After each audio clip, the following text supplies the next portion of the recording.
நிலவுலாவிய நீர்மலிவேணியன் அலையில் ஜோதியன் அம்பலத்தாடுவான் மலர் சிலம்படி வாழ்த்தி வணங்குவார்.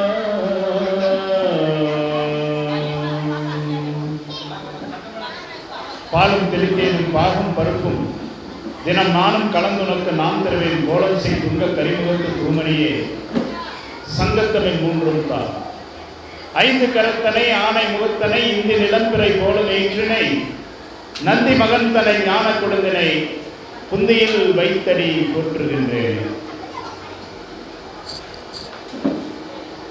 எல்லாம் வல்ல திரிபுர சுந்தரி சமேதராய் சோமேஸ்வரனுடைய திருவருளால் இன்றைக்கு அண்ணா அபிஷேகம் நிகழ்வு மிக சிறப்பாக நடந்தேறி வருகிறது. 25வது ஆண்டாக இன்றைக்கு அண்ணா அபிஷேக நிகழ்வானது நம் அடியார் பெருமக்களால் சிறப்பாக நடந்தேறி வருகிறது. அடியேன் இந்த ஆலயத்தில் 7வது ஆண்டாக இறைவனை பற்றி சிந்திப்பதற்கு இறையருள் கூட்டியிருக்கிறது. சோமேஸ்வரனுடைய திருத்தாள்களை வணங்கி இன்றைக்கு திருவைந்தெழுத்து பெருவேள்வி என்கின்ற அற்புதமான சொற்பொழிவை இறைவனுடைய திருவருளால் அவருடைய வழிகாட்டுதல் என்னுடைய நாவில் இருந்து பிறக்க இருக்கிறது. அன்னாபிஷேகத்தினுடைய சிறப்பு என்ன என்றால், இறைவன் அபிஷேக பிரியன். நம்ம சிவபெருமான் அபிஷேக பிரியன். அந்த அபிஷேக பிரியருக்கு அன்னத்தால் அபிஷேகம் செய்யக்கூடிய நிகழ்வு இன்றைக்கு ஒவ்வொரு ஆண்டும் ஐப்பசி மாதத்தில் வரக்கூடிய பௌர்ணமி நன்னாளில் இறைவனுக்கு அன்னாபிஷேகம் செய்யப்படுகிறது. இது அன்னத்தினால் ஏன் அபிஷேகம் பண்ணணும்? ஏன்னா எத்தனையோ 16 வகையான பொருட்களால் இறைவனுக்கு அபிஷேகங்கள் செய்யப்படுகிறது. இதில் அன்னத்தினால் ஏன் அபிஷேகம் பண்ணணும் அப்படின்னா, சந்திரன் தட்சனிடத்திலே தட்சனுடைய சாபத்தினால் சந்திரன் தினசரி தேய்ந்து கொண்டே போகும் பொழுது தன்னுடைய அழகு கலைகிறது என்று கடைசி நிமிடத்தில் ஐப்பசி பௌர்ணமி நாளில் இறைவனுடைய திருத்தாளை சரணடைந்து இறைவன் இன்றைக்குத்தான் சந்திரனை எடுத்து தன்னுடைய தலையில் சூட்டிக் கொண்டான். சந்திரனுடைய விருப்ப தானியம் எது அப்படின்னா அரிசி. அதனாலதான் இன்னைக்கு அரிசியினால இறைவனுக்கு அன்னாபிஷேகம் செய்யப்படுகிறது. ஒன்று. அடுத்து, ஒவ்வொரு அரிசியும் சிவலிங்கத்துக்கு ஒப்பு. ஒரு அரிசியை எடுத்து பார்த்தோம்னா அது சிவலிங்கம் போல இருக்கும். கோடி சிவலிங்கத்தை தரிசித்தால் நமக்கு கோடி புண்ணியம் உண்டு. எல்லா பாவங்களும் கலைஞ்சு போயிடும். நம்மளுடைய பாவங்கள் அனைத்துமே போயிடும். கோடி லிங்கம் எங்க போய் தரிசனம் பண்றது? கேஜிஎஃப்ல இருக்குது. அடியேனுக்கு அப்படி ஒரு வாய்ப்பு கிடைத்தது, அங்கே போயிட்டு தரிசனம் பண்ணுறதுக்கு. கேஜிஎஃப்ல ஒரு சொற்பொழிவுக்காக வேண்டி நான் போய் அங்கு கோடிலிங்கத்தை தரிசிக்கக்கூடிய வாய்ப்பு எனக்கு கிடைச்சது. கேஜிஎஃப்ல இருந்து ஒரு 7 கிலோமீட்டர் தொலைவில் இருக்குது கோடிலிங்கம். ஆனால் எல்லோருக்கும் அந்த வாய்ப்பு கிடைக்காது. அப்ப எல்லோரும் கோடிலிங்கத்தை தரிசிக்க வேண்டும் என்பதற்காக ஆண்டுக்கு ஒரு முறை இறைவன் இப்படி காட்சி கொடுக்கிறார். ஒவ்வொரு அரிசியும் சிவலிங்கம். அப்ப இறைவனுக்கு சாத்தப்பட்டிருக்கின்ற அரிசி கோடிக்கணக்கான அரிசி. அப்ப இன்றைய தினத்துல அந்த அன்னாபிஷேகத்தை நாம் கண்குளிர பார்த்தால் கோடி லிங்கத்தை தரிசித்த அந்த பலன் நமக்கு சேரும். அதே மாதிரி இந்த அன்னாபிஷேக நன்னாளில் நாம் இந்த அன்னாபிஷேகத்தை பார்த்தால், இறைவனுக்கு சாத்தப்பட்டிருக்கின்ற அந்த அண்ணா அபிஷேகத்தை நம்ம பார்த்தோம்னா ஒரு ஆண்டு முழுவதும் நமக்கு சாப்பாட்டுக்கு பஞ்சம் இல்லை. இல்லைங்க, எங்கள் வீட்டிலலாம் அரிசி வந்து மூட்டை மூட்டையாக அடுக்கி வச்சுருக்குறோம், சாப்பாட்டுக்கு எங்களுக்கு எந்த பிரச்சனையும் இல்லை அப்படின்னு இருக்கிறவங்க கூட நேரத்துக்கு சாப்பிட முடியாது. எவ்வளவோ சொத்து இருக்கும், பணம் நிறைய இருக்கும், சாப்பாடுக்கு பஞ்சம் இல்லாமல் வீட்டில் இருக்கும், ஆனால் நேரத்துக்கு சாப்பிட்றதுக்கு நமக்கு நேரம் இருக்காது. சாப்பிட்ற நேரத்தில் ஏதாவது ஒரு வேலை வரும், சாப்பிடாமே கிளம்பி போயிடும். ஆனால் அந்த மாதிரியான சூழல் வராமல் இந்த அன்னாபிஷேக நாளில் இறைவனை அந்த மாதிரி தரிசனம் பண்ணோம்னா ஆண்டு முழுவதும் நாம் சாப்பிட முடியும். இன்னைக்கு அல்சர் ப்ராப்ளத்தில் யார் ஆஸ்பத்திரிக்கு போகிறாங்க? கூலி வேலை செய்கிறவங்கெல்லாம் அல்சருன்னெல்லாம் போகிறதில்ல. நல்ல வசதி வாய்ப்பு இருக்கிறவங்க தான் அல்சர்னு போகிறாங்க. டாக்டர் சொல்கிறாரு, ஏன் நேரத்துக்கு சாப்பிட்றது இல்லையா நீங்கள் அப்படின்னு கேட்குறாரு. அதனால் இந்த அன்னாபிஷேகத்தினுடைய சிறப்பு அது. சோற்றில் சொக்கநாதர் இருக்கிறார் அப்படின்னு ஒரு பழமொழி உண்டு. சோறு கிடைத்த இடம் சொர்க்கம் அப்படின்னு ஒரு பழமொழி உண்டு. சோறு கிடைத்த இடம் சொர்க்கம்னா என்ன? யாராவது உறம்புற வீட்டுக்கு போனாங்கன்னா அங்கேயே ஒரு 10 நாள் டென்ட் அடிச்சுட்டா அங்கே சொல்லுவாங்க, என்னப்பா சோறு கிடைச்ச இடம் சொர்க்கம்னு அங்கேயே தங்கிட்டியான்னு. அதுக்கு என்ன அர்த்தம் அப்படின்னா, சோற்றை கண்ட இடம் நமக்கு சொர்க்கம் நிச்சயம். இப்போ சாமி சோற்றை நம்ம பார்த்துட்டோம், சாமிக்கு சாத்தப்பட்டு இருக்கிற சோறை பார்த்துட்டோம், எல்லாருக்குமே சொர்க்கம் உண்டு. சோற்றில் சொக்கநாதர் இருக்கிறார். அந்த சோத்துக்குள்ள யார் உள்ள இருக்கிறாங்க? சொக்கநாதர் இருக்கிறார். சொக்கன்னா அழகன்னு அர்த்தம், சாமி தான் அழகு. அதனால சோற்றில் சொக்கநாதன் இருக்கிறார் அப்படின்னு அதுதான் பேர். அதனால இன்றைக்கு அருமையான நன்னாள்.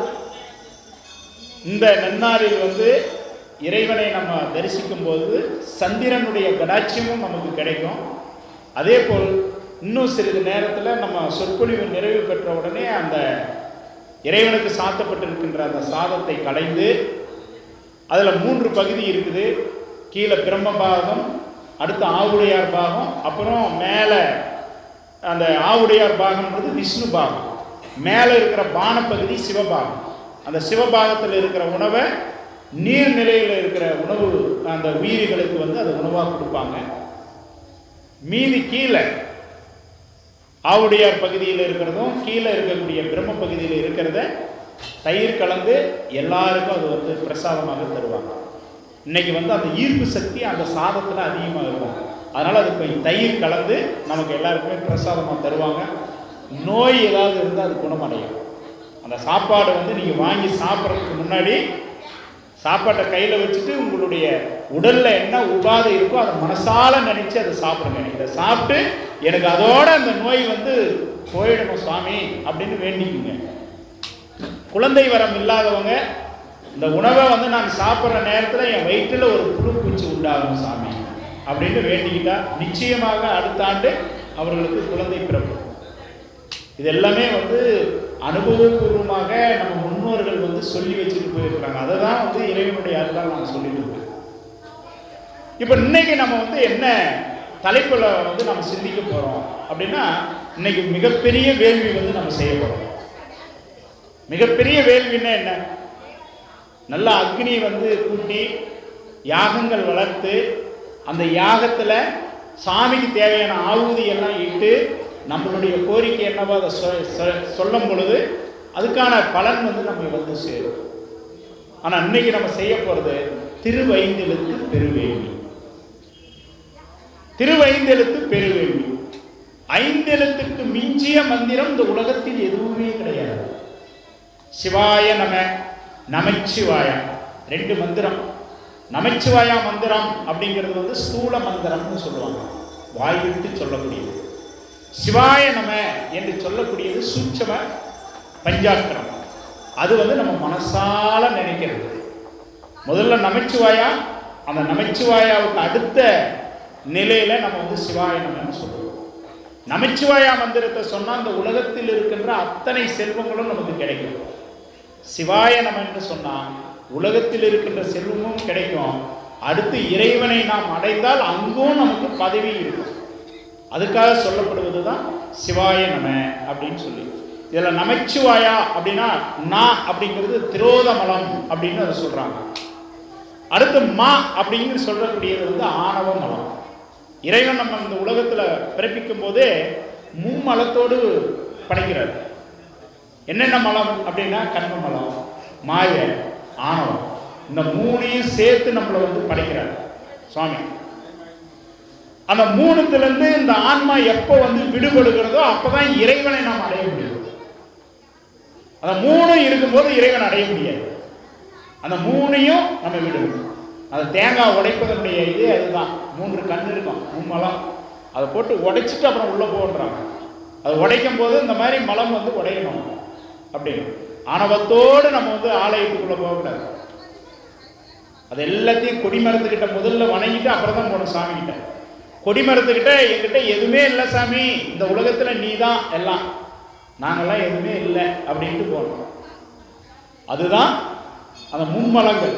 அப்போ நம அப்படின்னு சொல்றது இந்த 3 மலங்கள். அடுத்து யா அப்படின்னு சொல்லக்கூடியது வந்து ஆன்மா. அந்த ஆன்மா தான் நம்மளுடைய உயிர். ஆன்மாவுக்கு வடிவெல்லாம் கிடையாது. மேலே இதெல்லாம் சட்டை. உள்ள இருக்கிற ஆன்மாவும் ஒன்று தான், எறும்புக்குள்ள இருக்கிற ஆன்மாவும் ஒன்று தான், பசுவில் இருக்கக்கூடிய ஆன்மாவும் ஒன்று தான், உயிர்கள் அத்தனை ஆன்மாவும் ஒன்று தான். மேலே இருக்கிற சட்டை தான் மாறுது. அப்போ நான்றது மலம், மும்மலங்கள். யான்றது ஆன்மா. அடுத்து சிவன், நமசி வா, வாய அப்படிங்கிறது. நான் மா, சி அப்படிங்கிறது என்ன அப்படின்னா சிவம், வா என்பது சக்தி. இப்போ நமசிவாயான்னு சொல்லும் போது சாமி என்ன பண்றாருன்னா அந்த 2 நம அப்படின்னு அந்த மும்மலங்களை வந்து நீக்கிட்டு இந்த ஆன்மாவை தன்கிட்ட வச்சுக்கிறார். சிவாய நம அதுலயும் அதே தான். மும்மலங்களை களைஞ்சிட்டு அந்த யா வந்து பார்த்தீங்கன்னா கிட்ட வந்துடுது, சாமி கிட்ட வந்துடுது. இதுதான் நமச்சிவாயா சிவாய நம அப்படிங்கிறதுக்கான விளக்கம். அதுக்கடுத்து சிவைய நமன்னு ஒன்று இருக்குது, அது அதிசூட்சம மந்திரம். அடுத்து சிவசிவன் இருக்குது, காரண பஞ்சாக்கரம். சி அப்படின்னு இருக்குது, அது வந்து மகா பஞ்சாட்சரம். அது வந்து நம்ம நமச்சிவாயா சிவாய நம, சிவைய நம, அடுத்து வந்து சிவசிவ, அதுக்கு பிறகு வந்து சி அப்படிங்கிறது அடுத்த கடைசி நிலை. அது எப்போ அந்த மந்திரம் நம்ம சொல்லுவோம் அப்படின்னாக்கா ரொம்ப இறைவன்கிட்ட ரொம்ப நெருக்கமான பிறகு. நம்ம எல்லாத்தையும் விட்டுட்டு எல்லாம் முன்ன சொன்ன பாருங்க, சிவ அப்படின்னா என்ன இருக்கும்? சீன்றது சிவம், வான்றது சக்தி. சக்தி சிவம் கூட தனித்தனி இல்லை அப்படின்னு இந்த ஆன்மா உணர்ந்து எல்லாமே சிவம் தான் அப்படின்னு வரக்கூடியதுதான் சி. அது வந்து நாயோட்டு மந்திரம்னு சொல்லுவாங்க. நாயச்சி அப்படின்னு சொல்றாங்க. ஒரு வடிவேல் படத்துல ஒரு பாட்டி சொல்லுவாங்க, அந்த நாயை சூண்டு போ அப்படின்வாங்க. அந்த மாதிரி சி அப்படிங்கிறது நாயோட்டு மந்திரம். அதுதான் மகா மந்திரம், மகா பஞ்சாக்கரம் அப்படின்னு அதை வந்து பேர் சொல்றாங்க. இந்த நமச்சிவாயா மந்திரத்தினுடைய சிறப்பு என்ன அப்படின்னா, ஒரு அரசன் அவன் காட்டில் போயிட்டு வேட்டையாடக்கூடியது அவனுடைய வேலை.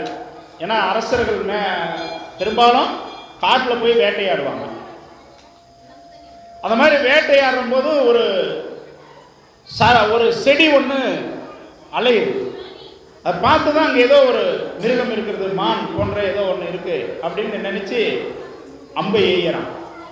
அங்கே பார்த்தா ஒரு குழந்தை அம்மா அப்படின்னு விழுது. பார்த்தா தாய் தகப்பன் குழந்தையோடு ஒரு குடும்பம் அங்கே இருக்குது. பையன் மேலே போயிட்டு பானம் பாஞ்சிருச்சு. அப்போ அந்த தகப்பன் வந்து என் பிள்ளைய இப்படி கொண்டுட்டியே, பிரம்மகத்தி தோஷத்தினால நீ வந்து பீடிக்கப்படுவாயின்றாங்க. பிரம்மகத்தி தோஷம் அப்படிங்கிறது நம்மளை தூங்க விடாது, கை காலெல்லாம் வலியாக இருக்கும், எதுலையுமே மூளை வந்து செயல்படாது, பைத்தியம் பிடிச்ச மாதிரி நிலைக்கு மாறும். அந்த பிரம்மகத்தி தோஷம் எப்படியெல்லாம் வரும் அப்படிங்கிறதுக்கு நம்ம முன்னோர்கள் சொல்லி இருக்கிறாங்க. பிராமணனை வந்து கொன்று பிரம்மகத்தி தோஷம். தாய் தகப்பனுக்கு சாப்பாடு போடாம தவிக்க விடுறது, தனக்கு சொல்லிக் கொடுத்த குருவை உதாசீனப்படுத்துறது. அவங்க எந்த குருவா வேணாலும் இருப்பார். ஒரு டைலர் வேலை செய்வாங்க, அந்த டைலர்கிட்ட நல்லா கற்றுக்கினதுக்கு அப்புறம் அந்த குருவை உதாசீனப்படுத்துறது. இதெல்லாம் பிரம்மகத்தி தோஷத்தில் சொல்கிறாங்க. அப்போ இந்த பிரம்மகத்தி தோஷத்தினால அந்த அரசன் பீடிக்கப்படுகிறான். இப்போ மண்டை பிச்சுக்கிறான், அரண்மனையில் ரொம்ப படாத பாடுபடுறான். அப்போ அந்த அரசனுக்கு பக்கத்தில் இருக்கக்கூடிய ஒரு அமைச்சர் ஒரு யோசனை சொல்றாரு. நம்ம ஊருக்கு வெளியே ஒரு முனிவர் ஒருத்தர் இருக்கிறாரு, அவர்கிட்ட போயிட்டு ஏதாவது ஒரு யோசனை கேட்டோம்னா இதுக்கு ஏதாவது ஒரு பரிகாரம் ஒன்று சொல்லுவார், அங்கே போகலாம் அப்படின்னு. அப்புறம் அரசனும் அந்த அமைச்சரும் அந்த முனிவருடைய வீட்டை தேடி போகிறாங்க. அந்த முனிவருடைய வீட்டுக்கு போனாக்க முனிவர் வீட்டில் இல்லை, அவங்க பையன் தான் இருக்கான். இப்போ பையன்கிட்ட போன உடனே அரசர் வந்திருக்கிறாரு, வாங்க உட்காருங்க அப்படின்னு சொல்லிட்டு என்ன வேலையாக வந்தீங்கன்னு நாங்கள் தெரிஞ்சுக்கலாமான்றாங்க. அப்போது அமைச்சர் சொல்கிறாரு, பிரம்மகத்தி தோஷத்தினால அரசர் பீடிக்கப்பட்டிருக்கிறார், அதனால் அவரை உங்கள் அப்பா கிட்ட இது ஏதாவது ஒரு பரிகாரம் இருக்குமான்றதுக்காக கூட்டிகிட்டு வந்தாங்க. ஐயோ இதுக்கு போய் என்னங்க, எங்கள் அப்பா வெளியூர் போயிருக்கிறாங்க, இதுக்கெல்லாம் எங்கள் அப்பா தேவையில்லை, நானே போதும் அப்படின்னு சொல்லிட்டு ஓம் நமச்சிவாயான்னு சொல்லி ஒரு 3 முறை சொல்லுங்க அப்படின்னு சொல்றாங்க.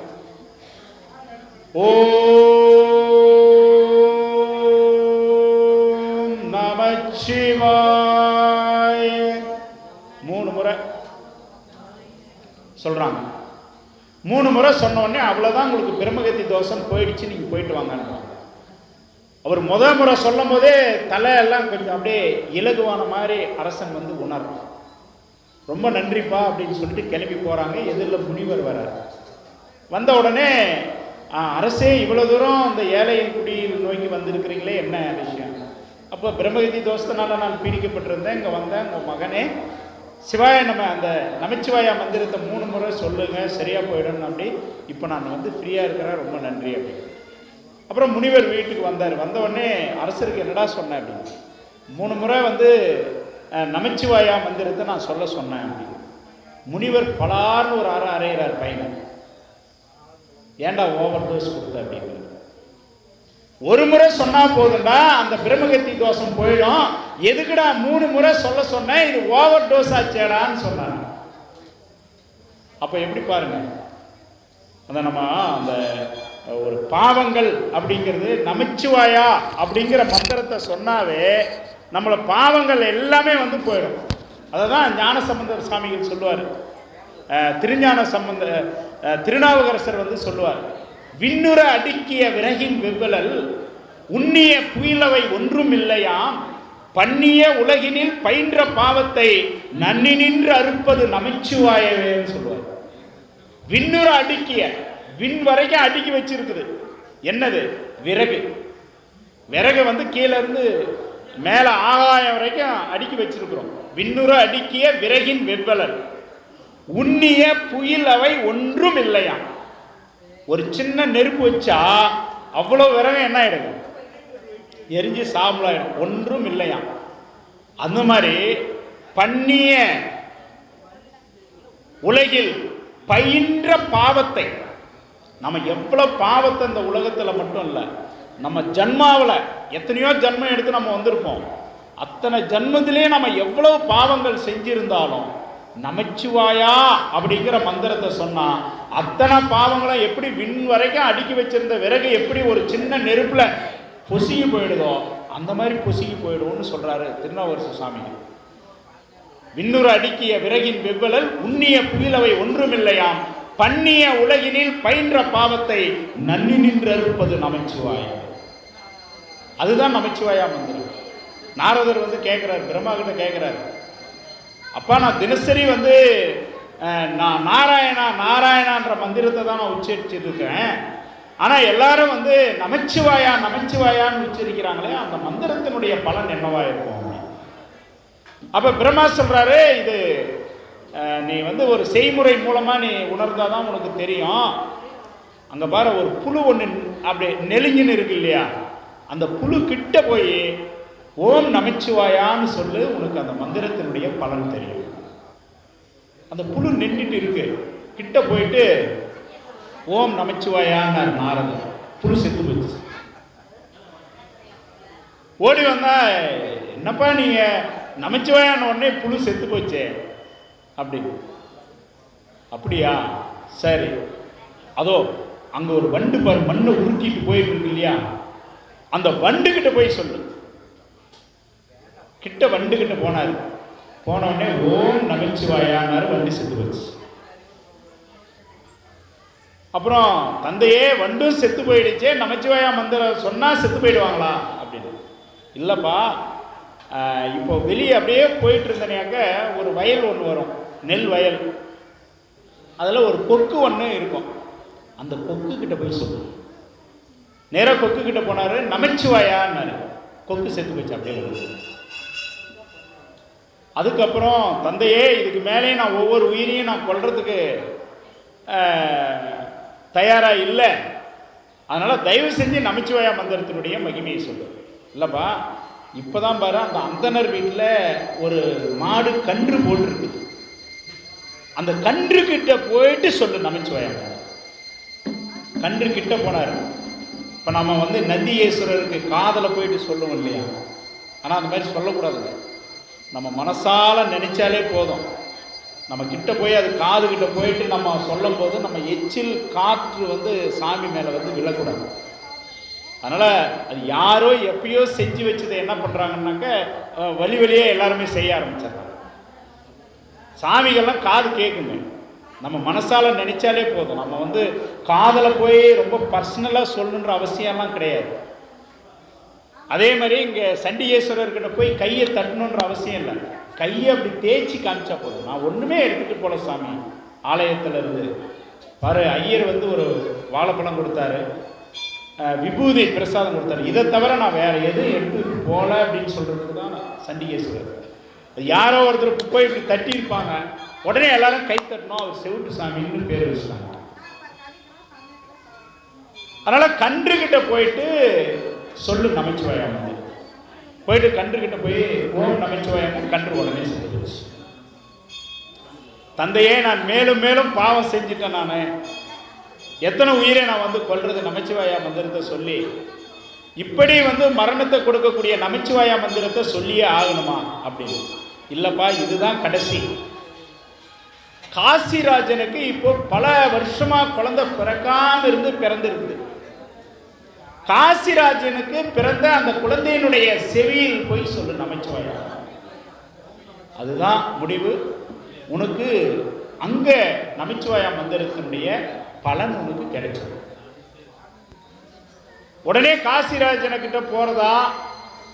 காசிராஜனுக்கு பல வருஷமா குழந்தை இல்லாம இருந்து பிறந்திருக்குது. போய் நமச்சிவாயா மந்திரத்தை போய் அங்க சொல்லி குழந்தை செத்து போயிடுச்சுன்னா அரசன் நம்மளை விடுவானா? தயங்குறாரு. இல்லைப்பா, அப்படியெல்லாம் ஒன்று நீ பயப்படாத, போய் சொல்லு. அப்புறம் போனார். வாங்க நாரதரே வரணும், என் பல வருஷமாக நான் குழந்தை இல்லாமல் இருந்தேன், இப்போ குழந்தை பிறந்திருக்குது, உங்களுடைய வரவு நல்வரவாகட்டும், அந்த குழந்தைக்கு ஏதாவது உபதேசம் பண்ணுங்க. உபதேசமா சொன்னால் குழந்தை செத்து போயிட்டா என்ன பண்ணுறது? பயப்படுறாரு. இருந்தாலும் தைரியத்தை வர வச்சு ஓம் நமச்சிவாயான்னு குழந்தை காதில் மெதுவாக குழந்தை பேச ஆரம்பிச்சிருச்சு. நாரதரே அப்படின்னு கண்ணு சிமிட்டுது. இவருக்கு ஆச்சரியம். நமச்சிவாயா மந்திரத்தினுடைய பலன் தானே உனக்கு வேணும்? ஆமாம். என்ன தெரியுமா? சொல்லுங்க. நான் முதல்ல சின்ன புழுவா இருந்தேன். நமச்சிவாயா மந்திரம் என்னுடைய செவியில கேட்ட உடனே எனக்கு முக்தி கிடைத்தது. உடனே நான் வண்டாக பிறந்தேன். மீண்டும் நமச்சிவாயா மந்திரத்தை என் செவியில் கேட்ட உடனே எனக்கு முக்தி கிடைத்தது. அடுத்து நான் கொக்காக பிறவி எடுத்தேன். மீண்டும் நமச்சிவாயா மந்திரம் என் செவியில் கேட்டது. உடனே அந்தனர் வீட்டினுடைய கன்றாக நான் அவதரித்தேன். மீண்டும் எனக்கு நமச்சிவாயா மந்திரம் கிடைத்தது. காசிராஜனுக்கு குழந்தையாக நான் பிறந்திருக்கிறேன். அதுதான் நமச்சிவாயா மந்திரம். முக்தி கொடுப்பது. நமக்கு அடுத்து உயர்ந்த பிறவியை கொடுப்பார் சாமி. பிறவிகளிலே மிக உயர்ந்த பிறவி எது அப்படின்னாக்கா மனித பிறவி. அதான் அரிதறிது மானிடராய் பிறத்தல் அரிதுன்னு ஔவையார் சொல்லுவாங்க. அரிதறிது மானிடராய் பிறத்தல் அரிது. மானிடரா இப்போ நம்மெல்லாம் மனுஷராக நம்ம பிறந்திருக்கிறோம் அப்படின்னா நம்ம பண்ண புண்ணியம் அது. அதுலேயும் கூன் குருடு பேடு நீங்கி பிறத்தல் அறிவு, அதெல்லாம் எதுவும் இல்லாமல் சாமியை கண்ணார பார்க்கறதுக்கு சாமி நமக்கு கண்ணை கொடுத்து பிறக்க வச்சிருக்கிறார் பாருங்க. சிவாய நம அப்படின்னு பிறர் சொல்லும் போது காதால கேட்கறதுக்கு கேட்கும் திறனை கொடுத்துருக்கிறார், வாயார சொல்றதுக்கு வாயை கொடுத்துருக்கிறார். இதை விட ஒரு பெரிய பிறவி எதுவும் இல்லை. நமச்சிவாயா அப்படின்னு சொல்லிட்டு நம்ம பாவத்தெல்லாம் போக்கிக்கிறதுக்கு இந்த பிறவியை தவிர வேற எந்த பிறவி நமக்கு இருக்கு? ஆடு மாடு தன்னுடைய இதை போக்கிக்கலான்னு அது வாயார சொல்ல முடியுமா? நமச்சிவாயான்னு சொல்ல முடியுமா? யாரும் சொல்ல முடியாது. அப்ப அவைகளுக்கு எப்படி முக்தி கிடைக்குது? நம்ம வாயார சொல்றது அதனுடைய செவியில போய் விடுது. அப்ப அவைகளுக்கு முக்தி கிடைக்குது. அதனால நமச்சிவாயா அப்படிங்கிற மந்திரம் நமக்கு உயர்ந்த பிறவியை கொடுக்கும். ஆனா சிவாய நம சிவாய நம அப்படின்னெல்லாம் நம்ம சொல்லும் பொழுது நம்மளுடைய பழைய பிறவிகள், நம்ம அக்கௌண்ட்ல இருக்கக்கூடிய அத்தனை பாவங்களும் கழியும். ஏன்னா நம்ம அக்கௌண்ட்ல நிறைய பாவங்கள் இருக்கும். அதுக்கு தகுந்த மாதிரி அடுத்தடுத்த பிறவிகளை சாமி கொடுத்துக்கிட்டே இருப்பார். அதான் மாணிக்க வாசகர் சொல்லுவார், புல்லாகி பூடாய் புழுவாய் மரமாகி பல் விருகமாகி பறவையாய் பாம்பாகி கல்லாய் மனிதராய் பேயாய் கணங்களாய் வல் அசுரராகி முனிவராய் தேவராய் எல்லா பிறப்பும் பிறந்திழைத்தேன் எம்பெருமானார். அவ்வளோ பிறவி எடுத்திருக்கிறார். நம்ம ஒவ்வொருத்தரும் நம்ம எவ்வளோ பால் குடிச்சிருக்கிறோன்னு பார்த்தா கடல் கொள்ளாதான் அவ்வளோ பால் குடிச்சிருக்கிறோம். எழும்பிறவி, 7 பிறவி கிடையாது, எழும்பிறவி. நம்ம பண்ற பாவத்துக்கு ஏற்ற மாதிரி திரும்ப திரும்ப பிறவியை சாமி கொடுத்துக்கிட்டே இருப்பார். நல்லது பண்ணாலும் பிறவியை கொடுப்பார், நல்லது பண்ணா பிறவியை கொடுப்பாரு. அந்த பிறவி நமக்கு நல்லா இருக்கும். துன்பம் பாவத்தை விளைவிச்சோம்னா அதுக்கு பிறவி கொடுப்பாரு, கஷ்டத்தை அனுபவிப்போம். அப்போ இப்போ நம்ம சாமி நம்மளை நல்லா வச்சிருக்கிறாரு அப்படின்னா நம்ம என்ன செய்யணுங்க? பாவத்தை சேர்க்கக்கூடாது. நல்ல பிறவியை சாமி கொடுத்துட்டாருன்னா நாம் என்ன பண்ணுறோம்? நிறைய பணம் நிறைய கொடுக்குறாரு, வசதி வாய்ப்பு நிறைய கொடுக்குறாரு. அப்போ நம்ம என்ன பண்ணுறோம்? அந்த பிறவியில் பாவத்தை சேர்க்க ஆரம்பிச்சிடுறோம். அந்த பாவத்துக்கு சாமி என்ன பண்ணுறாரு? திரும்ப ரொம்ப மோசமான பிறவியை கொடுக்குறாரு. அப்போ நம்ம என்ன பண்ணுறோம்? நான் யாருக்கு என்ன தொந்தரவு பண்ணுறோம்? எதுக்கு எனக்கு இந்த மாதிரி கஷ்டத்தை கொடுக்கல சாமி அப்படின்னு ரொம்ப நல்லவங்களாக வாழ்கிறோம். அப்புறம் சாமி பார்க்குறாரு, பரவாயில்ல, ஓகே ஓகே எல்லாம் கொடுத்துன்னு வர்றார். கஷ்டம்தான் தான் நம்ம என்ன பண்ணுறோம்? கோயிலுக்கு வரோம். மகிழ்ச்சியாக இருந்தால் வீட்டிலே இருக்கிறோம். சுந்தரி சீரியல் பார்க்குறோம், ஆனந்தம் பார்க்குறோம். ஆனந்தம் சீரியல் போயிடுமே, இன்னைக்கு வெள்ளிக்கிழமை சுந்தரி போயிடுமே அப்படின்னு இருக்கோம். ஆனால் ஒரு வாரம் ஆனாலும் அதே கதையில் தான் இருக்கும், மாறாது. அதனால் சுந்தரியெல்லாம் அப்புறம் பார்த்துக்கலாம். அப்போ நம்ம என்ன பண்ணுறோம்? கஷ்டம்னா தான் கோயிலுக்கு வரோம். உடனே இது உங்களுடைய அக்கௌண்ட்டில் புண்ணியத்தில் ஏறுது. இன்னைக்கு அண்ணாபிஷேகத்துக்கு வந்திருக்கிறீங்க, உங்களுடைய புண்ணிய கணக்கில் இது கூடுது. இப்படி கொஞ்சம் கொஞ்சமாக சேர்த்து சேர்த்து வைக்கும்போது சாமி என்ன பண்ணுறாரு? அடுத்த பிரிவி நல்ல பிரிவியாக தராரு. அப்போ அதை நம்ம என்ன பண்ணுறோம்? கோயிலுக்கே வர்றது எல்லாம் இது. எதுக்கு போய் கேட்கணும் கோயில்? அதனால திருநாவுக்கரசு சாமிகள் சொல்லுவார், பிறப்பதற்கே பிறவியை எடுத்து எடுத்து பிறந்துக்கிட்டே இறக்குறாங்கன்றார். பிறப்பதற்காகவே இறக்குறாங்க. மனித ஜன்மத்தை சொல்றார், பிறப்பதற்காக அவங்க இறக்குறாங்க அப்படின்னு. திருநாம மஞ்சளுத்தும் செப்பாராயில் திருநீர் பூசாராம இருக்கிறது, உண்பதன் முன் மலர் பறித்திட்டு உண்ணாராயில் பிறப்பதற்கே தொழிலாகி இறக்கின்றாரே என்றார். பிறப்பதற்காகவே தொழிலா, அதையே தொழிலா வச்சு இறக்குறாங்க. அப்ப பிறவியை மேலும் மேலும் வந்துகிட்டே இருக்கு அப்படின்னு. அப்ப நல்ல எல்லாமே நல்லா இருக்கிறோம். அப்ப நம்ம என்ன பண்ணணும்? யாருக்காக ஒன்று ரொம்ப ஆபத்தான நிலையில போய் உதவுறீங்க, அவங்க நல்லா இருக்கணும் மகராசின்னு கும்பிட்றாங்க, பரவாயில்லையே இருக்கட்டுங்க அப்படின்னு வந்தா அந்த புண்ணிய கணக்கு உங்க அக்கௌண்ட்ல ஏறும். சாமி அடுத்த பிறவியை கொடுப்பாரு, உங்களுக்கு நல்ல பிறவி கொடுப்பாரு, எல்லாத்தையும் தருவார். அப்ப அந்த சூழ்நிலையில் நம்ம என்ன சொல்லணும்னா, எங்கிட்ட ஒன்றும் இல்லை, எல்லாம் இறைவன் கொடுத்தது அப்படின்னு. அப்படி சொன்னா அந்த கணக்கு அவருக்கு போயிடும். நமக்கு அடுத்த பிறவி தரமாட்டார் சாமி, அவர்கிட்ட கூப்பிட்டுக்குவார். அவர்கிட்டயே வச்சுக்குவார் அந்த ஆன்மாவை. அதை தான் நம்ம வந்து சொல்லணும். நல்லது செய்யும் போது சாமி தான் செஞ்சாருன்னு தான் சொல்லணும்.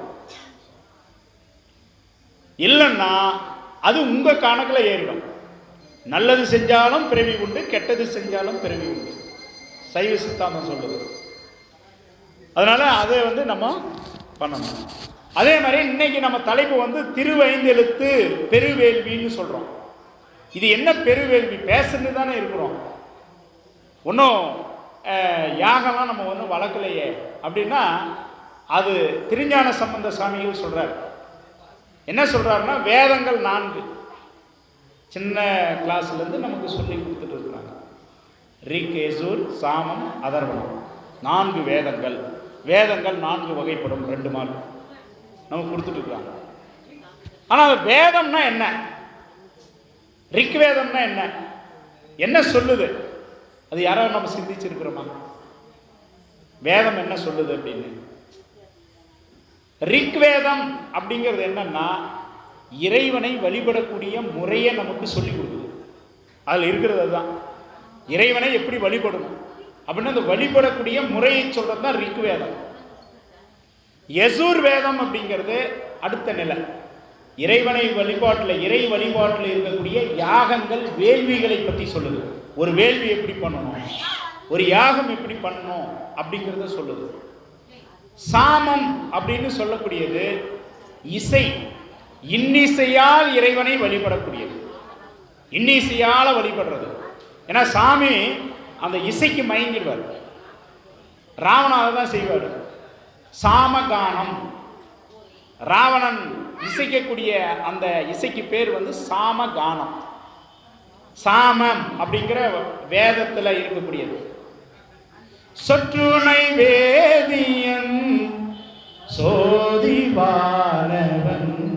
பொற்றுணை தீருந்தடி பொருந்த கை தொள்ள கற்றுணை பூட்டிவோர் கடலை பாற்றினும் நற்றுணையாவது நமச்சிவாயவே.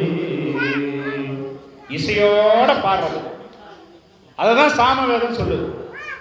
ராவணன் என்ன பண்ணா, தினசரி நல்ல சிவபக்தன் ராவணன் போயிட்டு தினந்தோறும் கைலாயத்தை போய் கும்பிட்றது. எங்கே? தெற்குலேருந்து போகிறது, இலங்கையிலேருந்து இமயமலைக்கிட்ட போனோம்னா டெய்லி போயிட்டு வரணும்னா என்ன பண்ணுறது அப்படின்ட்டு அவன் பார்த்தான். நம்ம அலுவலெல்லாம் இதனால் சரியாக பண்ண முடிய மாட்டேங்குதுன்னு பார்த்தான். அது அப்படியே நினச்சான், ஏன் போயிட்டு டெய்லி போயிட்டு கும்பிடணும், கைலாயத்தையே பேர் தேட்டு வந்து இலங்கைக்கு பக்கம் வச்சுக்கிட்டா டெய்லி கும்பிட்டுக்கலாமே அப்படின்னு போயிட்டு தூக்குனான். மழை ஆட ஆரம்பிச்சது. பார்வதி தேவியார் பயப்பட்டாங்க. சாமி என்ன இது அப்படின்னு. என்னுடைய பக்தன் தான் அப்படின்னு. ரொம்ப பயமாக இருக்குது சாமின்னாங்க. அப்புறம் சாமி என்ன பண்ணார், தன்னுடைய கால் பெருவிரலால் மெதுவாக ஒரு அழுத்தம் கொடுத்தாரு. இப்போ ராவணன் உள்ளே சிக்கிக்கிட்டான், கைலாய மலைக்கு அடியில் வந்து சிக்கிக்கிட்டான், ஒன்றும் பண்ண முடியல. அப்போ வாகீசர் அப்படிங்கிற பேரில் இவர் திருநாவுக்கரசு சாமிகள் அங்கே இருக்கிறார். அவர் வராரு. வந்தோடனே, சுவாமி இதிலேருந்து மீள்வதற்கு என்ன வழி? எப்போ இது உனக்கு தெரியாதா? சாமிக்கு பாட்டு பாடினா சாமி மயங்கி விட்டுருவார். பாட்டு பாடு, அப்படியே பாட்டு பாடணும், வீணை வாசிக்கணும், ஒன்றுமே இல்லையே கையில் அப்படின்னு. ஏதாவது செய்ய அப்படின்னாரு. 10 தலையில் ஒரு தலையை வெட்டினான். அது அந்த தம்புரோலாம் அந்த இதில் சட்டி மாதிரி இருக்கும் இல்லைங்களா, அது. அடுத்து ஒரு கையை வெட்டினான், ஜாயின் பண்ணான்.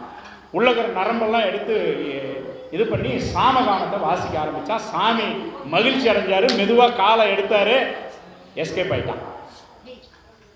அதுதான் வந்து சாம வேதம் வந்து அதுதான் சொல்லுது. அடுத்து அதர்வன வேதம். அதர்வன வேதம்ன்றது மந்திரங்கள். ஒவ்வொன்றுத்துக்கும் ஒவ்வொரு மந்திரம் இருக்குது. நம்ம புரோகிதர்கள்லாம் பார்த்தீங்கன்னா ஒவ்வொருத்துக்கும் ஒவ்வொரு மந்திரங்களை உச்சரித்து அதெல்லாம் செய்வாங்க, அந்த வழிபாடு செய்யக்கூடிய முறை. அதில் அதர்வன வேதம் சொல்கிறது மந்திரங்களை சொல்கிறது. அப்போ இதெல்லாம் நம்ம செய்ய முடியுமா? மந்திரத்தை நம்ம கற்றுக்க முடியுமா? யாகத்தை வளர்க்கணும், இதெல்லாம் பண்ண முடியுமா அப்படின்னா, அதுதான் திருஞான சம்பந்த சுவாமிகள் சொல்கிறாரு. காதலாகி கசிந்து கண்ணீர் மல்கி ஓதுவார் தம்மை நன்னெறிக்கு உய்ப்பது வேதம் நான்கினும் மெய்ப்பொருளாவது நாதன் நாமம் நமச்சிவாயவே. அவர் சொல்றாரு, என்ன சொல்றாரு, இந்த வேதம்லாம் நீங்க ரொம்பலாம் போய் எல்லாம் உள்ள புக்கு வாங்கி வச்சுக்கிட்டு மாசக்கணக்கிலலாம் படிக்காதீங்க. நான் அந்த 4 வேதங்களுக்கும் மெய்ப்பொருளாக இருப்பது எது அப்படின்னா நாதன் நாமம் நமச்சிவாயதான். அந்த 4 வேதங்களும் சொல்லக்கூடியது நமச்சிவாயா என்கின்ற மந்திரத்தை தான் சொல்லுது. அதனால நீங்க வேதங்கள் எல்லாம் படிக்கணும்ட்டு உங்களுடைய நேரத்தை வீணடிக்காதீங்க. நமச்சிவாயான்னு சொல்லுங்க, வேதம் எல்லாமே முடிஞ்சது அப்படிங்கிறது. அதான் காதலாகி கசிந்து கண்ணீர் மல்கி ஓதுவார் தம்மை நன்னெறிக்கு உய்ப்பது. சாமி கிட்ட எப்படி கும்பிடணுமா? காதலோடு கும்பிடணுமா. அதுதான், வேற எதுவும் இல்லை. அப்படித்தானே பல பேர் உயிரை விடுறாங்க காதலுக்காக. அவதான், வேற எதுவும் கிடையாது. அப்பா கிடையாது, அம்மா கிடையாது, சொந்தம் கிடையாது, பந்தம் கிடையாது, எதுவுமே கிடையாது அப்படின்னு வராங்க பாருங்க. அந்த அளவுல இறைவனை நம்ம வழிபடணுமா? சாமி தான் எல்லாமே, எதுவும் கிடையாது. அப்பா கிடையாது, அம்மா கிடையாது, பேர் கிடையாது, ஊர் கிடையாது. அதுதான் மாணிக்கவாசகர் சொல்லுவாரு, உற்றாரை யான் வேண்டேன், ஊர் வேண்டேன், பேர் வேண்டேன், கற்றாரை யான் வேண்டேன், கற்பனவும் இனியமையும் குற்றால தமர்ந்துரையும் கூத்தாவும் முறைகளவே கற்றாவின் மனம் போல கசிந்துருக வேண்டுவனே என்றார். எனக்கு உற்றாரும் வேண்டாம், கற்றாரும் வேண்டாம், எனக்கு ஊரும் வேணாம், எனக்கு பேரும் வேணாம், அட்ரஸே வேணாம், நீ மட்டும் எனக்கு வேணும் அப்படின்னு கேட்கணுமா சாமி கிட்ட. கற்றாவின் மனம் போல, கற்றான்னா கன்றுக்குட்டி. எப்படி அம்மாவை பார்த்து அந்த கன்றுக்குட்டி ஏங்குமோ, அந்த மாடு பசுமாடு கட்டி வச்சிருப்பாங்க, ஒரு பக்கம் பால் கறக்கிறதுக்காக, இன்னொரு பக்கம் கன்று கட்டி வச்சிருப்பாங்க. அந்த கன்று அம்மா கிட்ட போறதுக்காக அப்படி இழுக்கும். அந்த மாதிரி அந்த தாய் பசு தான் சாமி, கன்றுக்குட்டி தான் நாம. அப்ப அந்த கன்று அம்மா கிட்ட போறதுக்கு எந்த அளவுல அந்த ஏக்கத்தோடு இருக்குமோ அந்த மாதிரி நம்ம சாமி கிட்ட பார்க்கணும். அதான் சொல்றாரு, காதலாகி கசிந்து கண்ணீர் மல்கி. சில நேரத்தில் நீங்க சாமி அப்படி கண்ணார அப்படி பார்க்கும்போது நம்ம கண்ணே அப்படியே கலங்கும். திருப்பதியில் மணிக்கணக்கு 20 மணி நேரம் 25 மணி நேரம் காத்திருந்து அப்புறம் உள்ளே போயிட்டு அது சாமியை பார்க்கும்போது அப்படி நம்ம என்ன வேண்டும்ன்றதே மறந்து போயிடும், எதுவுமே வேண்டுமாட்டோம். அப்படி பார்த்த உடனே அப்பா நமக்கு பா அப்படின்னு இருக்கும் பாருங்க, அதுதான் காதலாகி கசிந்து கண்ணீர் மல்கி ஓதுவார் தம்மை. ஓதுறதுன்னு எனக்கு சொல்றது எப்படி, என்ன ஓதுறது, அதான் கடைசியாக வைக்கிறார். ஓதுவார் தம்மை நன்னெறிக்கு உய்ப்பது, நல்ல நெறிக்கு நம்மளை கொண்டு போறது. வேதம் நான்கினும் மெய்ப்பொருளாவது, 4 வேதத்திலும் மெய்ப்பொருளாக இருக்கிறது. நாதன் நாமம் நமச்சிவாயவே. நமச்சிவாயா மந்திரம் தான் நம்மளை உயர்ந்த நிலைக்கு கொண்டு போகும் அப்படிங்கிறத அங்கே கொடுக்குறாரு சுவாமி. இந்த நமச்சிவாயா மந்திரம் அப்படின்னும்போது ஆலயமாக திருமூலர் சொல்லுவார், ஆலயமாக அமர்ந்த பஞ்சாக்கரம், ஆலயமாக அமர்ந்து அத்தூலம் போய் ஆலயமாக அறிகின்ற சூக்குமம் ஆலயமாக அமர்ந்திருந்தார். நமச்சிவாயா அப்படிங்கிறது தான் ஆலயம். எது? சிதம்பரம். அங்க பஞ்சாக்கர படி இருக்குது, 5 படி இருக்கும். அதுதான் அங்க நமச்சிவாயா, ஆலயமாக அமர்ந்த பஞ்சாக்கரம். அடுத்து ஆலயமாக அமர்ந்து அத்தூலம் போய். தூளம் அப்படிங்கிறது என்னன்னா நமச்சிவாயா மந்திரம் தான் தூள பஞ்சாக்கரம், வரி வடிவத்தில். அந்த வரி வடிவம் போயிட்டு அடுத்து சொல்றாங்க ஆலயமாக அறிகின்ற சூக்குமம். சூக்கும மந்திரம் எதுன்னா சிவாய நம. அந்த வரி வடிவத்தில் இருக்கிற நமச்சிவாயெல்லாம் அகன்றுட்டு சிவாய நம அப்படின்னு வரும்போது அது மனசுக்குள்ள வந்துடும். எப்ப மனசுக்குள்ள வரும்? சாமி எங்க இல்லை, சாமி எங்கேயும் கிடையாது, கோயிலையும் கிடையாது. சாமி எங்க இருக்கிறாரு? சாமி உள்ள இருக்கிறாரு அப்படின்னு நம்ம உணர்றோம் பாருங்க. அதுதான் ஆலயமாக அறிகின்ற சூக்கும அப்படின்னு சொல்றாரு. உள்ளதான் இருக்காரு.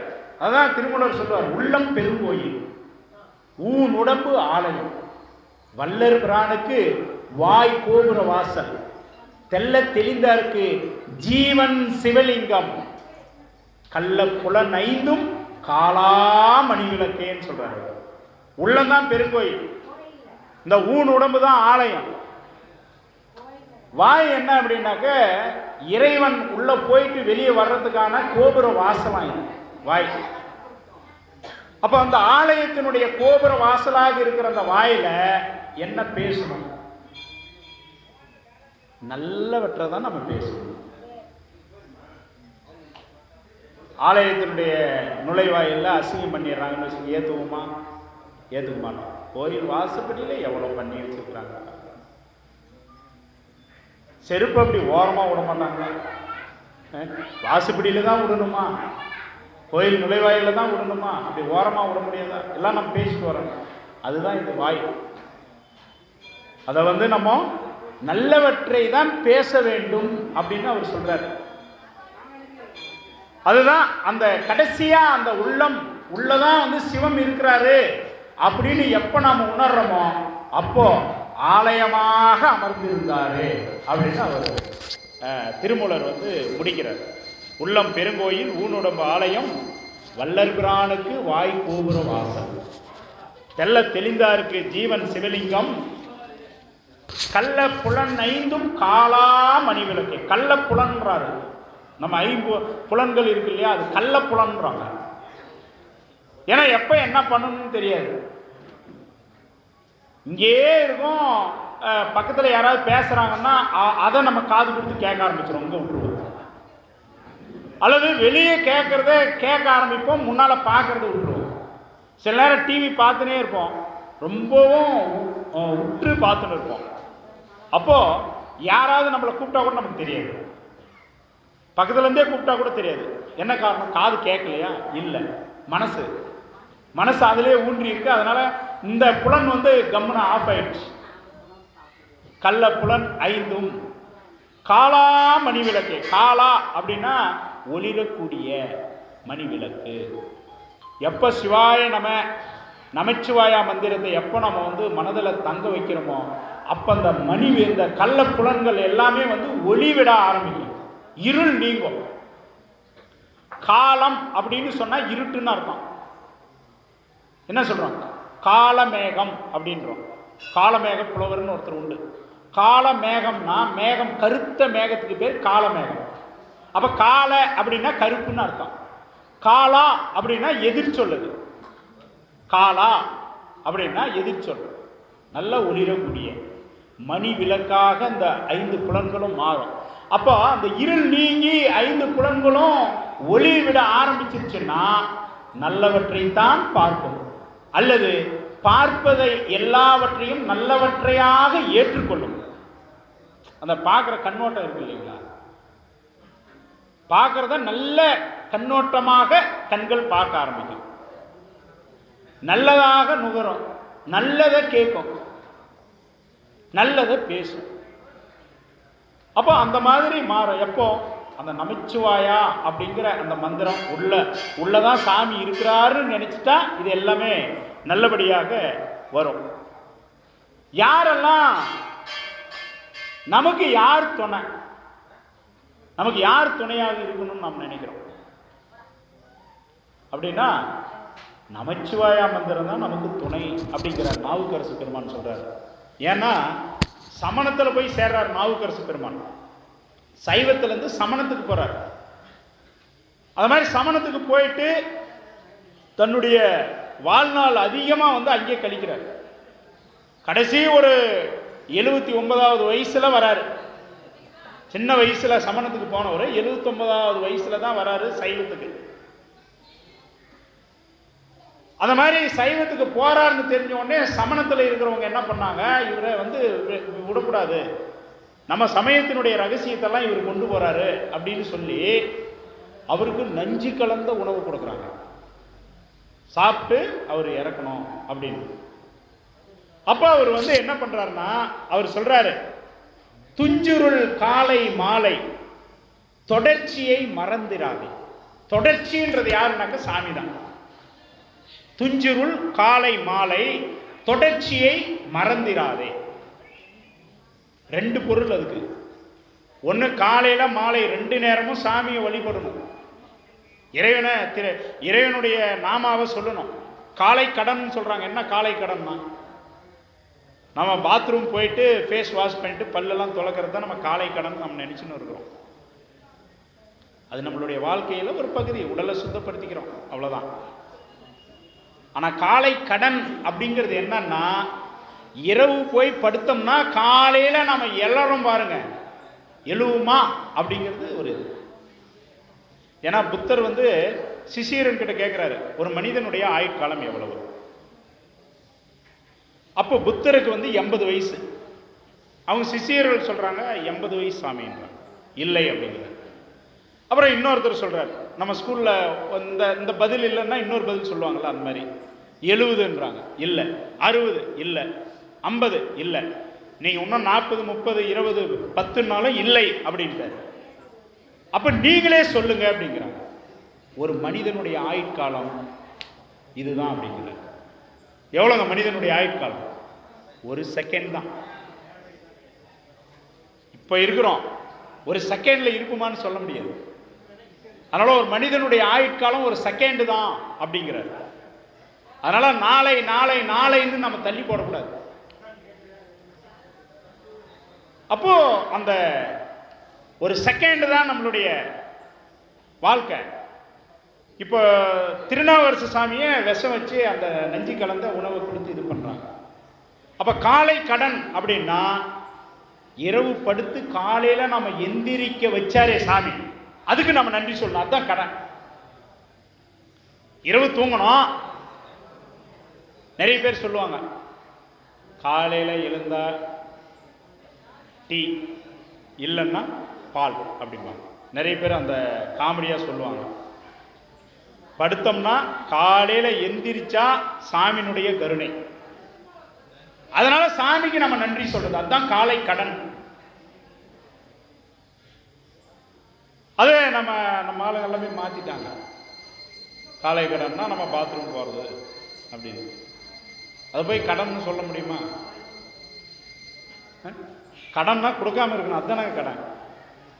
கடன் வாங்கிட்டா கொடுக்க கூடாது, அப்பதான் அது கடன். அப்போ இதுல துஞ்சிருள் காலை மாலை தொடர்ச்சியை மறந்துடாதே. தொடர்ச்சின்றது சாமி. ஏன்னா ஒரு ஏரோ மார்க் இப்படி போட்டு 2 சைடு அம்புகுறி போட்டீங்கன்னா அதுக்கு முடிவில்லை. கணக்குல சொல்லுவாங்க முடிவிலி அப்படின்னு சொல்லுவாங்க. என்லெஸ். சாமிக்கு பிறப்பும் கிடையாது, இறப்பும் கிடையாது. அவர் தான் எப்பயும் இருப்பார். உலகத்தில் இருக்கிற அத்தனை ஜீவராசியும் ஊழி காலத்தில் இருந்தாலும் சாமி மட்டும்தான் இருப்பார். அவர் தான் தொடர்ச்சி. அதை தான் சொல்றாரு, துஞ்சிருள் காலை மாலை தொடர்ச்சியை மறந்துடாதே. சாமியை மறந்துடாதீங்கப்பா. காலை மாலை 2 வேளையும் சாமியை மறந்துடாதீங்க. அப்ப என்ன செய்யணும்? 5 எழுத்து ஓதினாலும் அறநடிக்கு அன்பராகும். சாமிக்கு எப்ப நம்ம அன்பரா ஆகுவோம்? அன்பர்னா நண்பர், உறவினர், அன்புக்கு பாத்திரமானவரா எப்ப நம்ம மாற முடியும் அப்படின்னா, அதுக்கு திருநாவுக்கரசு சாமி சொல்றாரு, நமச்சிவாயான 5 எழுத்து சொன்னீங்கன்னா நீ தான் சாமிக்கு அன்பர். அவர் கூட ஃப்ரெண்ட்ஷிப் ஆகணும்னா நம்ம என்னங்க பண்ணணும்? நிறைய பேர் கேட்பாங்க, அவருடைய அன்பு கிடைக்கணும், அவர் கூட நம்ம நட்பு ஆகணும்னா நான் என்ன பண்ணணும்?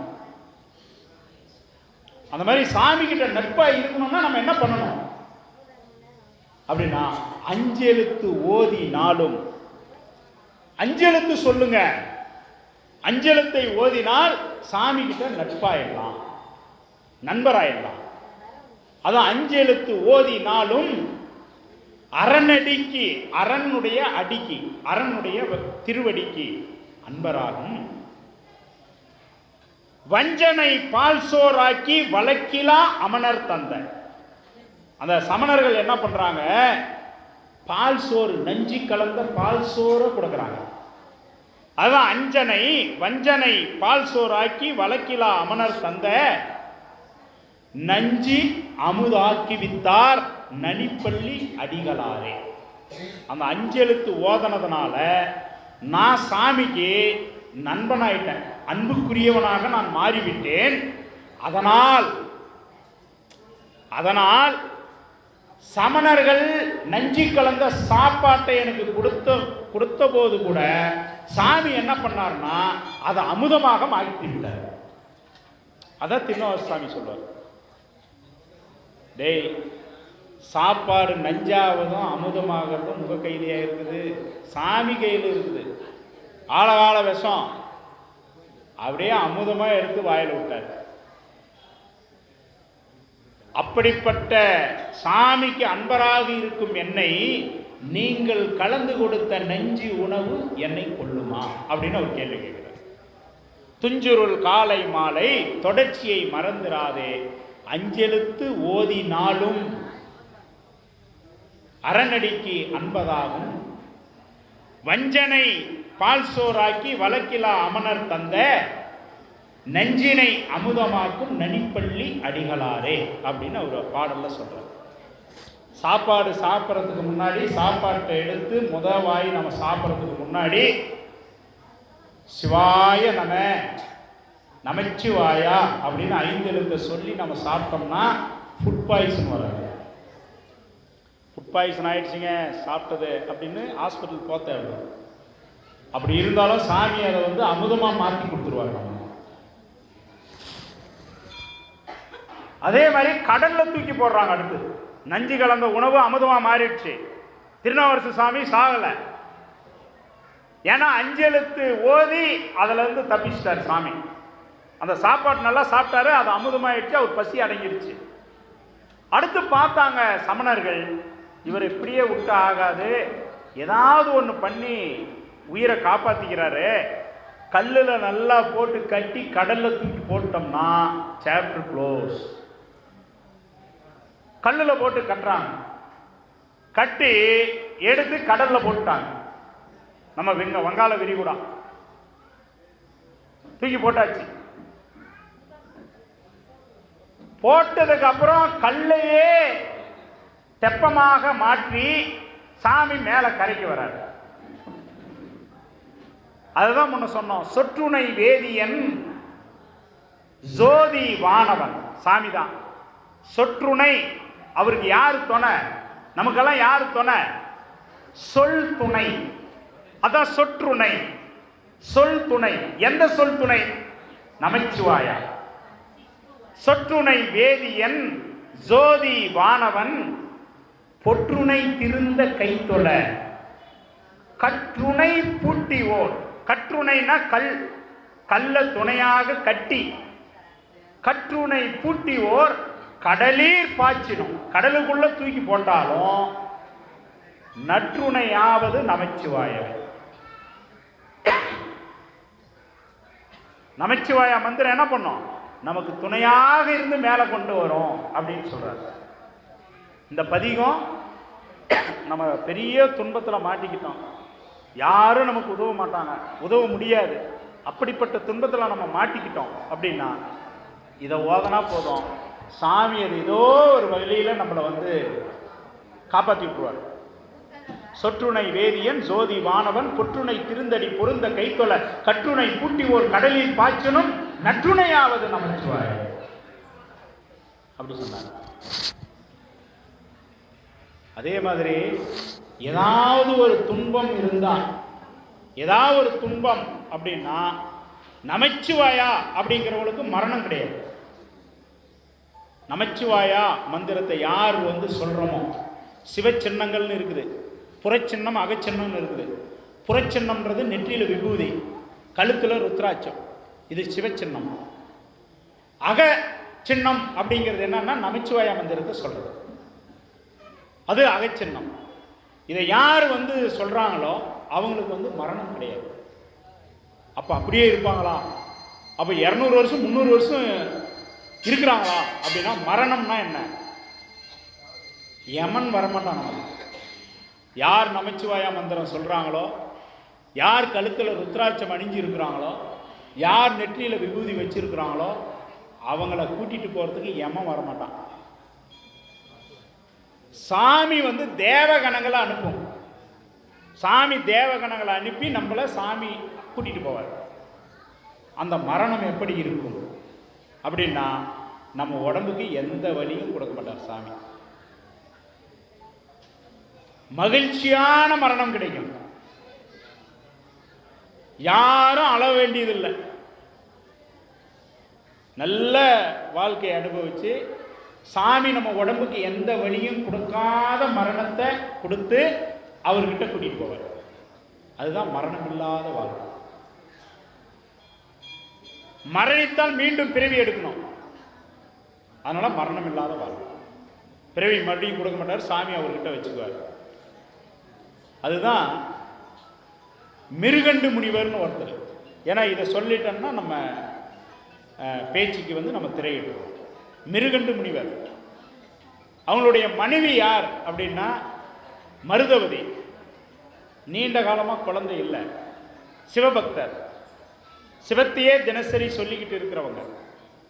அவர் கடும் தவம் இருக்கிறார். குழந்தை இத்தனை வருஷமாக நமக்கு இல்லையே, ஒரு குழந்தை வேணுமேன்னு தவம் இருக்கிறாங்க. அப்போ சாமி அவர் முன்னாடி தோன்றி ஆப்ஷன் தரார், 2 ஆப்ஷன். ஒன்று என்னன்னா, நீண்ட ஆயுள், 100 ஆண்டுகள் வாழக்கூடிய குழந்தை. ஆனால் என்ன ஒரு பிரச்சனைன்னா, முட்டாள் குழந்தையா இருக்கும், புத்தி சுவாதீனம் இருக்காது. அந்த மாதிரி குழந்தை வேணுமா, அல்லது 16 ஆண்டுகள் தான் அந்த குழந்தை வாழும், நல்ல ஆரோக்கியத்தோடு இருக்கும், நல்ல புத்தி சுவாதீனத்தோடு இருக்கும், அப்படி ஒரு குழந்தை வேணுமான்னு கேட்குறாரு. அப்போ மிருகண்டு முனிவர் பார்த்தாரு, புத்தி சுவாதீனம் இல்லாத குழந்தைய நம்ம 100 வருஷம் வச்சிருக்கிறத விட, பெரும்பாலும் அப்படி தானே, ஏதோ ஒரு குறைபாடோட ஒரு குழந்தை பிறந்துருச்சுன்னா அதுங்க படுற வேதனையை நம்மளால் பார்த்துட்டு இருக்க முடியுத, பெற்றவங்களால் முடியறதில்லை. வெளிநாடுகள்லாம் கருணை கொலை பண்ணுறதுக்கு கேட்குறாங்க, கோர்ட்டில் கேட்குறாங்க. அது படுற கஷ்டத்தை எங்களால் பார்க்க முடியல, கருணை கொலை பண்ணுறோம் அப்படின்னு. இதை மனசில் வச்சு அவர் என்ன பண்ணார், 16 ஆண்டுகள் வாழ்ந்தால் கூட பரவாயில்லை, நல்ல புத்தி சுவாதீனத்தோடு புத்திசாலியான குழந்தை எங்களுக்கு வேணும். சாமி கொடுத்துட்டார். அவர் தான் மார்கண்டேயர். நல்ல நாளொரு மேனியும் பொழுது ஒன்றுமும் நல்லா வளர்றாரு, நல்ல சிவபக்தியோடு வளர்றாரு, மகிழ்ச்சியாக இருக்கிறாங்க. அவருக்கு அந்த 16வது வயது நெருங்கும் பொழுது தாய் தகப்பன் மனசு சஞ்சலப்படுது, ரொம்ப வருத்தப்படுறாங்க. மார்கண்டேயருக்கு தெரியுது, திடீர்னு அப்பா அம்மா இவ்வளோ கஷ்டப்படுறாங்களே, இவ்வளோ மனசு வருத்தப்படுறாங்களே, என்ன காரணமாக இருக்கும்? ஏன்னா பிள்ளைகளுக்கான ஒரு கடமை என்ன அப்படின்னா, பெற்றோர்களினுடைய கஷ்டத்தை பிள்ளைகள் ஏற்றுக்கணும், பெற்றோர்களுடைய கஷ்டத்தை பிள்ளைகள் போக்கணும், அப்போதான் அவங்க பிள்ளை. அப்போ அப்பா அம்மா ஏன் இவ்வளோ கஷ்டப்படுறாங்கன்னு போய் கேட்குறாரு, ஏன்பா இவ்வளோ வருத்தமாக இருக்கிறீங்க, என்ன நடந்தது சொல்லுங்க. அப்போ அப்பா சொல்கிறாரு, இல்லைப்பா, சிவபெருமான்கிட்ட வரத்தின் மூலமாக நீ பிறந்த, சாமி இப்படி 16 வயசு தான் நீ வாழ்வ அப்படின்னு வரம் கொடுத்துருக்கிறாருப்பா, என்ன பண்ணுறது? 16 ஆண்டுகள் நிறைவு பெறுவதற்கு இன்னும் சில நாட்கள் மட்டுமே இருக்கிறது. உன்னை பிரிஞ்சு நாங்கள் எப்படி இருக்க போகிறோம்? அந்த புத்திர பாசம் அப்படின்னு இருக்கே, நாங்கள் இல்லாமல் நீ இருந்தால் கூட மகிழ்ச்சி, ஆனால் எங்கள் கண் முன்னால் நீ மரணிக்கிறத நாங்கள் பார்க்கணுமா? அதுதான் எங்களுக்கு ரொம்ப வருத்தமாக இருக்குன்னு கேட்குறேன். இதை ஏன் முதல்ல சொல்லலை? இதுக்கு ஏன் நீங்கள் வருத்தப்படுறீங்க? யார் முடிச்சு போட்டாங்களோ அவர் தானே அந்த முடிச்சு அவுக்கணும். யார் வரம் கொடுத்தாரோ, 16 ஆண்டுகள் தான் நான் வாழ முடியும்னு வரம் கொடுத்தவர், ஏன் அந்த வரத்தை அவரால் மாற்ற முடியாதா? நான் அவரிடமே கேட்குறேன் அப்படின்னு சொல்லி ஒவ்வொரு திருத்தலங்களுக்காக போய் ஒவ்வொரு சிவபெருமானை வழிபடுறாங்க மார்கண்டேயர். அவருடைய 16 வயது நிறைவு பெறும் பொழுது அவர் இருந்த இடம் எங்க அப்படின்னா திருக்கடவுர் கோயில். அமிர்த கடேஸ்வரர், அங்கே இருக்கிற சாமிக்கு பேர் அமிர்த கடேஸ்வரர். அங்கே இருக்கிற அம்பாளுக்கு பேர் அபிராமி. அங்கே திருக்கடவுரில் இருக்கிற அமிர்த கடேஸ்வரர்கிட்ட போயிட்டு மனமுருக வேண்டிக்கிட்டு இருக்கிறார். அப்போது யமன் பார்த்தா சித்திரகுப்தன் இது மாதிரி அங்கே திருக்கடவுரில் இருக்கிற அந்த தம்பிக்கு ஆயுள் முடியுது, அப்படின்னு லிஸ்ட்டு கொடுக்குறார். உடனே யமன் பார்க்குறான். பார்த்தவன் என்ன பண்ணால் தூதர்களை அனுப்பிச்சான், போயிட்டு அந்தால கூப்பிட்டு வப்பா, அந்த பையனை கூட்டிகிட்டு வந்துருக்கு. வந்தாங்க. வந்து பார்த்தா சாமி கிட்ட நின்று மனமுருக வேண்டிக்கிட்டு இருக்கிறார் மார்கண்டேயர். பார்த்ததும் இவங்களுக்கு பயம். என்னடா இது, காமனியை எரிச்சவர் அவர், கோபக்காரர். அங்கே வழிபட்டுட்டு இருக்கிறவனை போய் பிடிச்சோம்னா விடுவாரா அவர், நமக்கு எதுக்கு வீண் கொள்ளாப்பு அப்படின்னு நேராக யமங்கிட்ட போனாங்க. போயிட்டு சாமி நல்லா ஆளை பிடிச்சின்னு வர்றது எங்களை அனுப்பிச்சிங்க. அந்த பயல் சிவபெருமான்கிட்ட நின்று மனமுருக வேண்டிக்கிட்டு இருக்கிறான், நாங்கள் போய் பிடிக்க முடியுமா சாமி? எங்களால் முடியாது. வேலையை வேணாலும் நாங்கள் ராஜினாமா பண்ணிடுறோம். ஆனால் சிவபெருமான்கிட்ட அடிபட்டு சாக நாங்கள் தயாராக இல்லை அப்படின்ட்டாங்க. நடா பசங்க, சரி விடுங்கடா நானே போயிட்டு வரேன் அப்படின்ட்டு இவரே கிளம்பி வந்தார். வந்து திருக்கடவுர் கோயிலுக்குள்ளே போனார். போயிட்டு மார்கண்டேயரை, அப்பா உனக்கு ஆயுள் முடிய போகுதுப்பா, வெளியே வந்துரு. மார்கண்டேயர் வரல. சாமியை விட்டு நான் வரமாட்டேன் அப்படின்ட்டு கெஞ்சி பார்க்குறார், வரல. ஆனாலும் யம தர்மன் அவருக்குன்னு சாமி உத்தியோகம் கொடுத்து வச்சிருக்கிறார், அழிக்க முடியாது. அப்படியே தராசு தட்டு மாதிரி கரெக்டாக நீதி கொடுப்பார் அவர். அதனால தான் யம தர்மராஜர் அவர். அப்போ அவருக்கு டியூட்டி அவர் செஞ்சாகும். அதனால் அவர் என்ன பண்ணார், நேராக உள்ளே போயிட்டார். உள்ளே போயிட்டு, அப்பா தயவு செஞ்சு வந்துடு, வர முடியாது. பாசகைத்தை எடுத்தார், தூக்கி வீசினார். சிவலிங்கத்தை அப்படி கட்டி பிடிச்சிக்கிட்டாரு மார்கண்டேயர். இப்போ சிவபெருமானுக்கு சேர்ந்து பாசக்கயிறு விழுந்தது. சாமி சிவலிங்கத்திலிருந்து எழுந்தார். எழுந்து தன்னுடைய வலது காலால் எட்டி உதைச்சார். எட்டி உதைச்ச உடனே யம சாம்பலாயினார். உலகமே தம்பித்து போயிடுச்சு. எல்லாம் தேவர்களும் முறையிட ஆரம்பித்தாங்க. அவன் டியூட்டியை தானே அவன் செஞ்சான், நீங்கள் இப்படி பண்ணலாமா? இப்போ பூமியினுடைய பாரம் வந்து அதிகமாயிடுச்சு. எல்லாரும் பிறப்பு மட்டும்தான் இருக்கு, இறப்பு இல்லை, பூமி தாங்காது அப்படின்னு கேட்கும்போது மார்கண்டேயருக்கு என்றும் 16 அப்படிங்கிற வாதத்தை தரார். எப்பா உன்னுடைய டியூட்டிலையும் நான் குறுக்கிடலை, அவனுக்கு 16 வயசு நிறைவாகலப்பா, நீ அதுக்கு முன்னையே பாசக்கயத்தை போட்ட, அதனால தான்ப்பா நான் வந்து உன்னை எட்டி உதைச்சேன் அப்படின்னு மீண்டும் உயிர்ப்பிச்சு தரார். அங்கே வந்து என்னன்னா, அந்த சிவலிங்கத்தை கட்டி பிடிக்கும் போது ஓம் நமச்சிவாயா, ஓம் நமச்சிவாயா, ஓம் நமச்சிவாயான்ற அந்த அஞ்செழுத்து தான், அஞ்ச உதைத்தது அஞ்செழுத்துமே. அதை தான் அவர் சொல்றாரு. மார்கண்டேயருக்கு எப்படி அவர் அருள் கொடுத்தார் அப்படின்னா, அஞ்ச உதைத்தது அஞ்செழுத்துமே என்றார் நாவுக்கரசு பெருமான். அஞ்ச உதைத்தது அஞ்செழுத்துமே அப்படின்னு. யாரெல்லாம் அஞ்செழுத்த சொல்லலாம் அப்படின்னா, கொள்வாரேனும் குணம் பல நன்மைகள் இல்லாரேனும், கொலை பண்ணக்கூடிய ஆளுங்க இருக்கிறாங்க பாருங்க, அவங்க சொல்லலாம். குணம் பல நன்மைகள் இல்லாரேனும், குணம் பல நன்மைகள், நன்மைகள் செய்யக்கூடிய குணம் இல்லாதவங்க, ஒன்று கூட நல்லது பண்ண மாட்டாங்க, அப்படிப்பட்டவங்க.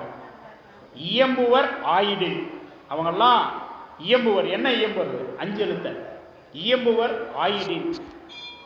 எல்லா தீங்கும் சொல்றாங்க, எல்லா தீங்கும் நீங்குவர் என்பரால் நல்லார் நாமம் நமச்சிவாயவேங்கிற. நல்லார் நாமம் நமச்சிவாயவே. ஞானசம்பந்தர் கொலை பண்ணணும் அப்படின்னு மனசுல நினைச்சிட்டு இருக்கிறவங்க நமச்சிவாயா அப்படிங்கிற மந்திரத்தை அவங்க உச்சரிக்கிறாங்கன்னா அவங்களுக்கு அந்த கொலை பண்ற எண்ணம் வராது.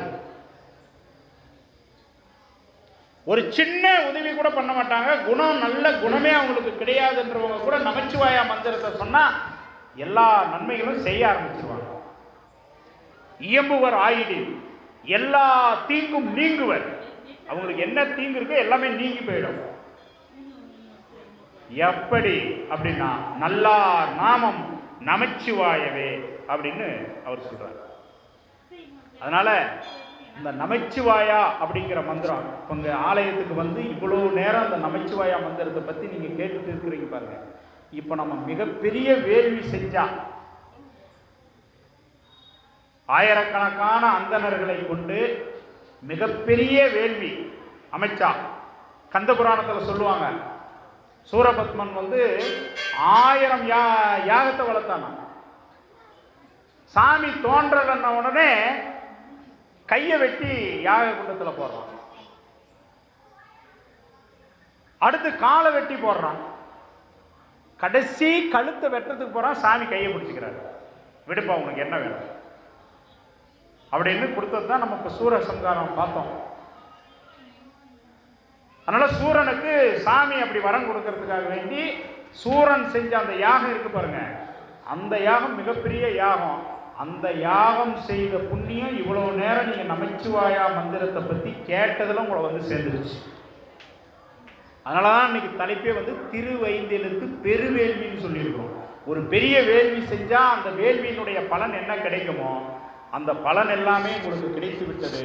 இது இறைவனுடைய அருளால் நிகழ்ந்தது. மீண்டும் நாம் அடுத்த சொற்பொழிவில் நம்ம வந்து சந்திப்போம். இவ்வளவு நேரம் அமைதி காத்து 25வது ஆண்டாக நம்ம ஆலயத்தினுடைய அன்பர்கள் வந்து இந்த அன்னாபிஷேகத்தை சிறப்பாக செய்து வருகிறார்கள். இன்னும் பல நூறாண்டுகள் இந்த ஆலயத்தில் இது போன்ற விழாக்கள் தொடர்ச்சியாக நடைபெற வேண்டும் என்று இறைவனிடத்திலே விண்ணப்பித்து, தொடர்ச்சியாக அடியேனுக்கும் இங்கே வந்து இறைவனை பற்றி சிந்திப்பதற்கு ஒரு வாய்ப்பு இறைவனால் வழங்கப்பட வேண்டும் என்று வேண்டுகோள் விடுத்து வாய்ப்புக்கு நன்றி பாராட்டி விடைபெறுகிறேன். நன்றி, வணக்கம்.